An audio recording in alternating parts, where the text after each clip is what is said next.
Рассказать о красотах Ингушетии за 5 минут для этого парня не составит труда. Направление туризм хоть и является новым для нашего региона, однако участник Олимпиады готовился основательно. Полчаса на подготовку и в режиме онлайн-трансляции выступления перед судьями. Ингушетия – самая молодая республика в составе Российской Федерации. В Ингушетии насчитывается 4 района, 5 городов республиканского подчинения. Столица – город Багаз.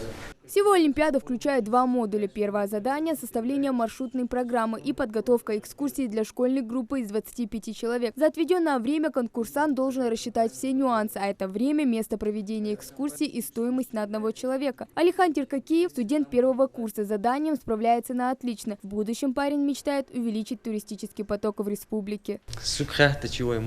Исторический дух достопримечательности в регионе.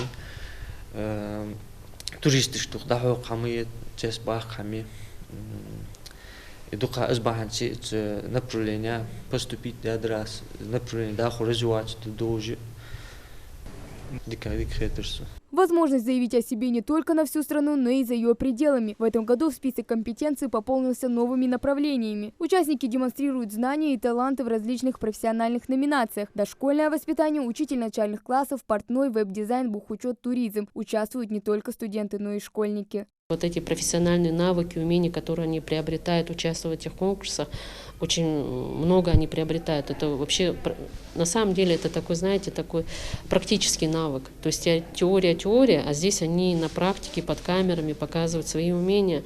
И они, в принципе, уже победители, потому что за столь короткий срок освоить это под камерами, работать, это достаточно сложно, и какие-то свои психологические моменты. Обилимпикс – это международное движение, которое зародилось в Японии в середине 20 века. В России соревнования презентованы в 2015 году и стали частью проекта «Россия – страна возможностей». Ингушетия присоединилась к движению в 2018. Первый же год участия представитель нашего региона занял 1-е место. Организаторы уверены, с такой подготовкой и качеством проведения сейчас у наших участников есть все шансы.